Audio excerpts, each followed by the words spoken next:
Hey everybody, and welcome to Let's Talk About It with the Borderline Chick.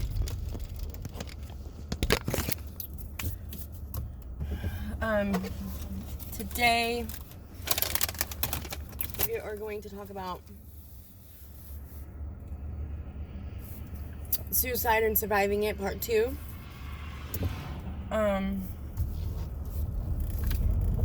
So I left off talking about how suicide, or how I was found. My sister found me. I woke up. It saved me. I was angry. If you didn't watch part 1, you'll definitely want to watch it.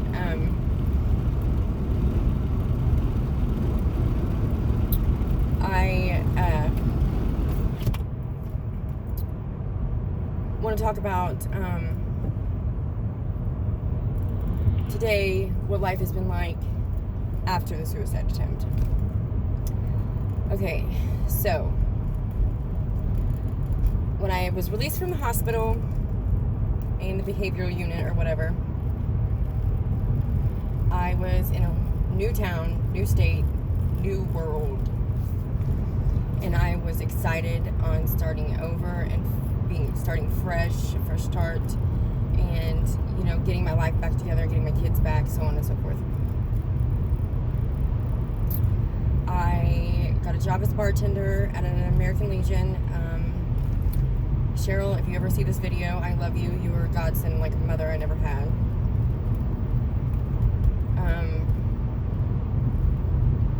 Then I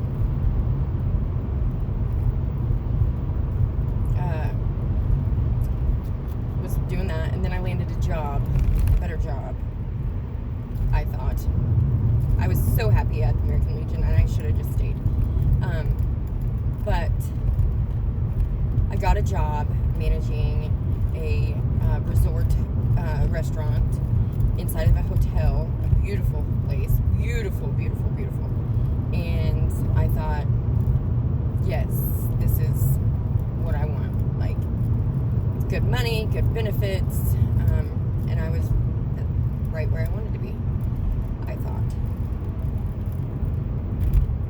Some of the things that have gone on behind the scenes in this resort are just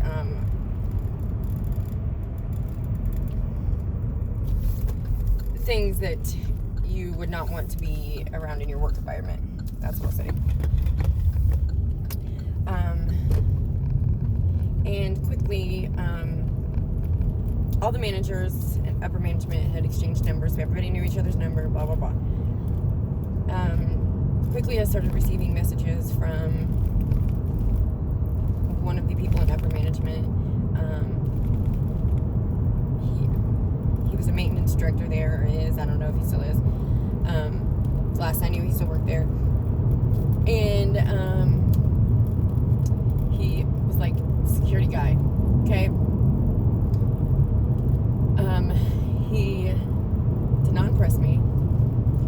He treated me as if I was some slut off the streets, and he was texting me.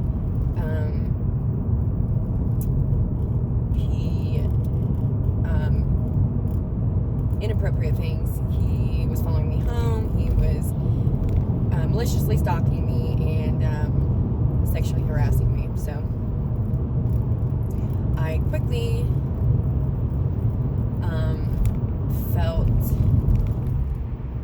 like I just came here to start over, start a new life, and it really it affected me a lot. And when I had told my upper management about it, she pretty much blew it off. It's a man's world. You might as well get used to living in it. And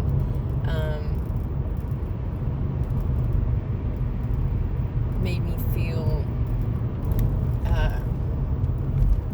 like that behavior is tolerated and okay, and that's what goes on there. Sleep your way to the top type of deal. And I definitely wasn't interested in it. Plus, he was married. And I don't do that. You can ask my ex-husband. I don't, like, Like, he was married, in a relationship. They were not separated, nothing. They were together. He went home to her every night. She had no fucking idea what was going on. So, anyway,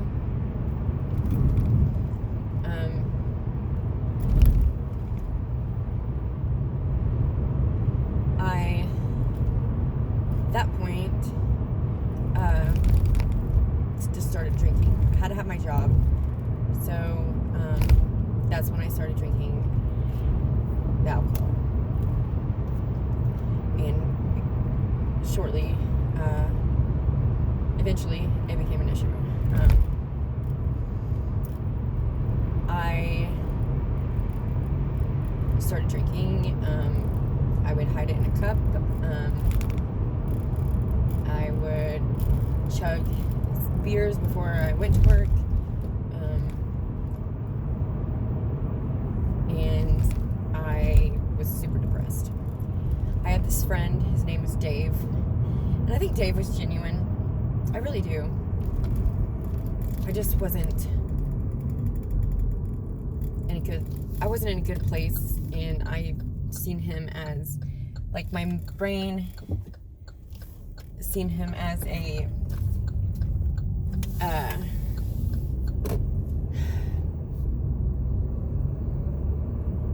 he was nice to me, and that gave me red flags because people are nice to me, or because I'm used to being treated a certain way by people in my life that I've never been able to accept genuine people.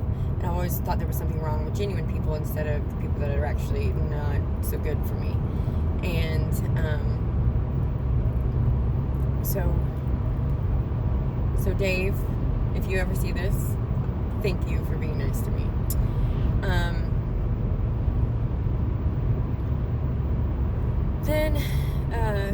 But he was there, he was there for me. He helped me, and he gave me a job helping him on the side, and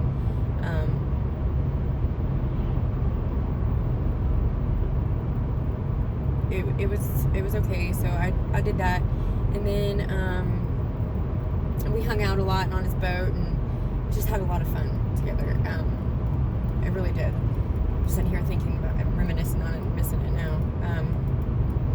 So that was me and Dave, and he was my friend, and he, like, encouraged me to meet this woman, and when I was cleaning a house, one day I was a wreck,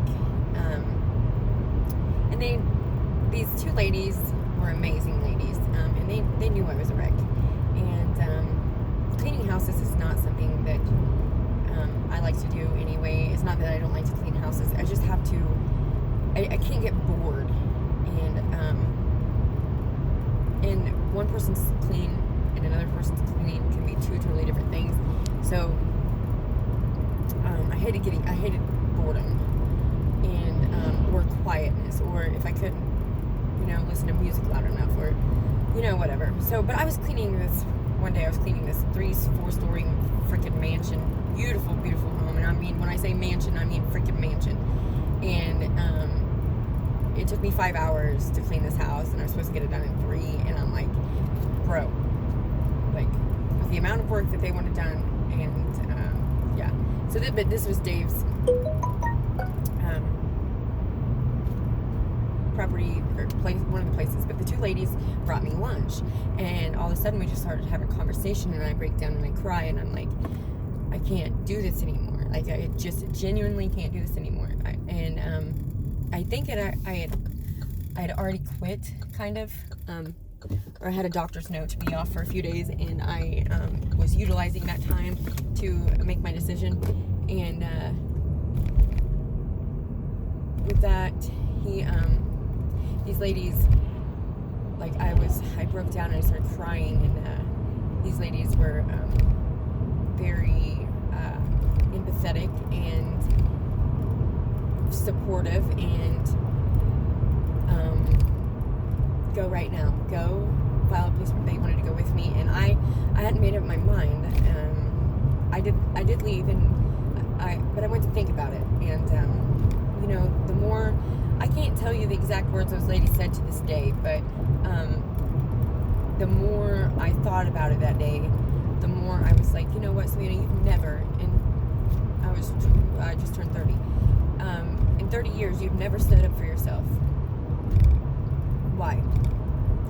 And of course, I was afraid of like failing or whatever. But so I went.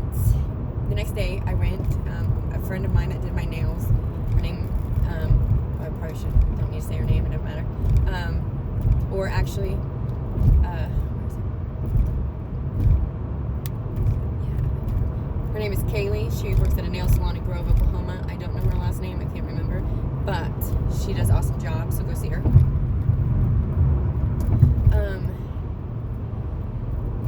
But where was I going with this conversation? Oh yeah. So her boyfriend, his name is Todd. He's a police officer in Grove, Oklahoma, and Delaware County.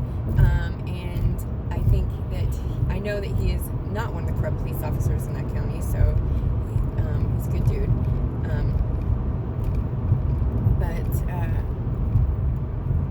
He sat down with me and we filled out this report, and report was served, and the criminal side of it was taken care of by law enforcement. And I decided Dave got me a lawyer, hooked up with a lawyer who was a very good man, and very good to me as well. And come to find out, we're suing him. Next thing I know, we're suing. So I was extremely excited,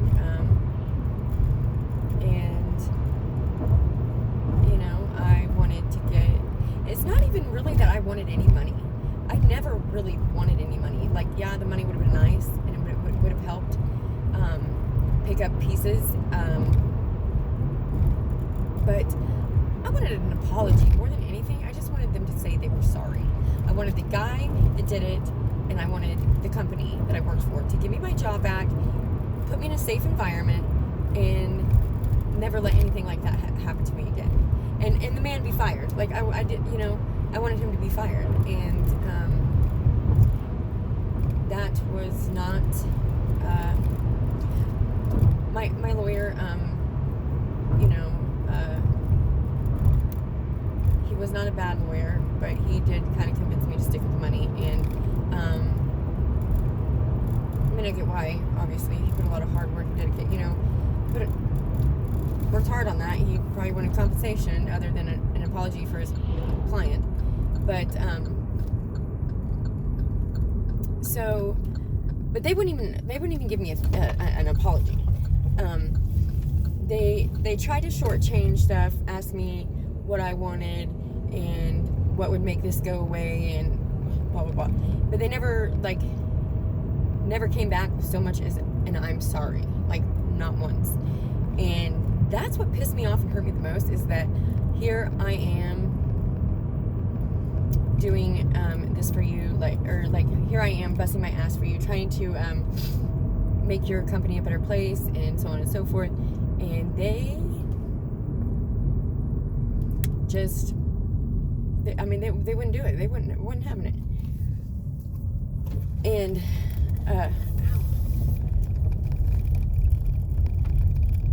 I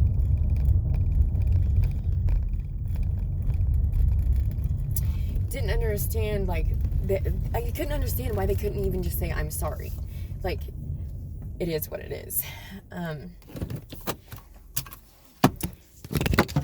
So that's a wrap for today, and I will finish this on my next episode.